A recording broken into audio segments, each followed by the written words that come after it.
Hey everyone, so I've had a huge explosion of fry, so if you guys want to see a bunch of neat baby fish that I've been kind of raising, so yeah. So this tank is just a rainbow tiger endler tank.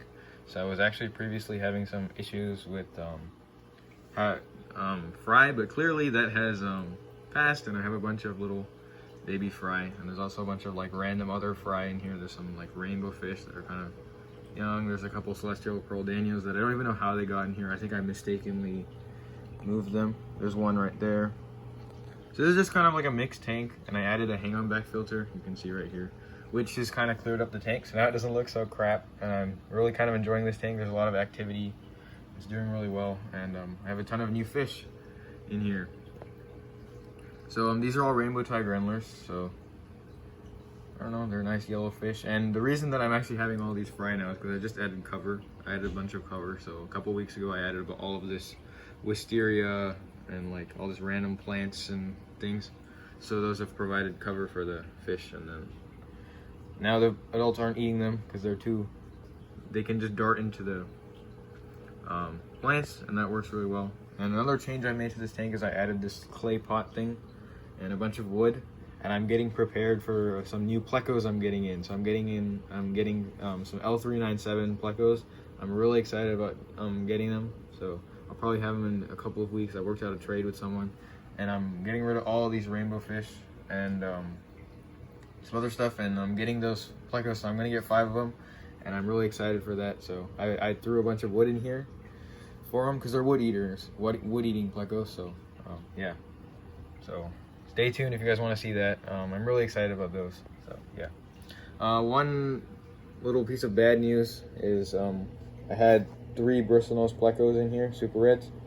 I now only have 2, and the reason is the 3rd one went in the filter. So after I added the filter, I sort of like had the water level a bit too high, and I've seen bristlenose do this a lot. So they can like climb up in the filter. So you can see right here, there's like this little area here, and that's not blocked off, and it went in the filter, and I didn't notice it until a few days ago when I was cleaning the filter. So it it died. Long story short, it died in the filter. I was super disappointed. I was really unhappy about that. But other than that, this tank's doing really great.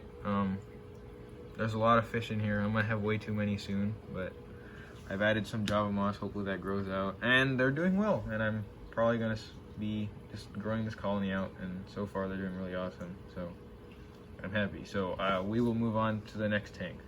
Okay, so this is the next tank. So this is just a 10-gallon shrimp tank basically, and these are a bunch of celestial pearl danio fry that I've been raising out. I have, I think, 8 of them, and right now they're just eating a bunch of baby brine shrimp, and they're doing really well. I've seen I've seen much quicker growth with baby brine shrimp, and they're starting to color up, and they're doing really awesome. I have a couple in that tank I showed you previously, but here's where a bulk of them are. I'm still not getting very high numbers, which is disappointing, but you know, some is better than none. I mean, yeah, so I'm really excited about these guys. I'm probably gonna try to breed them more, and I'll probably get some more fry soon.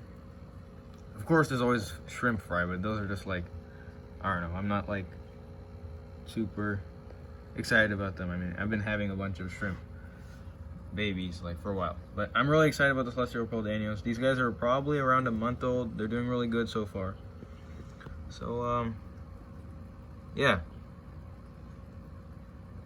so I have around 4 that are about a month old, and I have a couple that are a couple weeks old, but they're doing good. So on to the next tank. So these are the other fry I have. So these are Apistogramma cockatooies fry, and they're doing really good.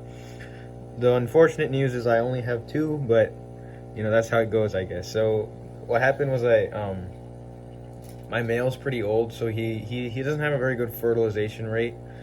So I think he didn't fertilize most of the eggs except for like a couple of them. So I ended up with 3 eggs hatching, and I had 3 wigglers. One of them just never developed correctly, and so I have two left in here. Where's the other one?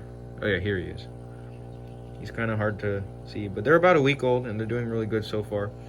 The one thing I found is that they did not do well inside of a clear clear box. So what I found was when I put them in a clear box, they would try to escape and they wouldn't like pay attention to the food. So if you guys are raising basically any fish, I would really suggest putting them in black or white, so they can just focus on the food and whatever's inside instead of focusing on what's outside. And these guys are just getting baby brine shrimp that I'm just hatching out. Baby brine shrimp's like the best food. I'm really happy that I finally tried it, and it works really well. So these guys are doing great. So yeah, this tank looks kind of dirty, but I don't know. There's just a bunch of snails to clean up after them, and usually there's a bunch of moss in here, but I just took it out just so I could show you guys the fish. And you can kind of see the scale of the fish. They're really tiny. That's a snail, and then right next to it is like one of the fish, and they're really small. So yeah, that's basically what's been going on. If you guys enjoyed the video, please like, subscribe, do all that stuff. So thank you guys for watching. See you guys next time.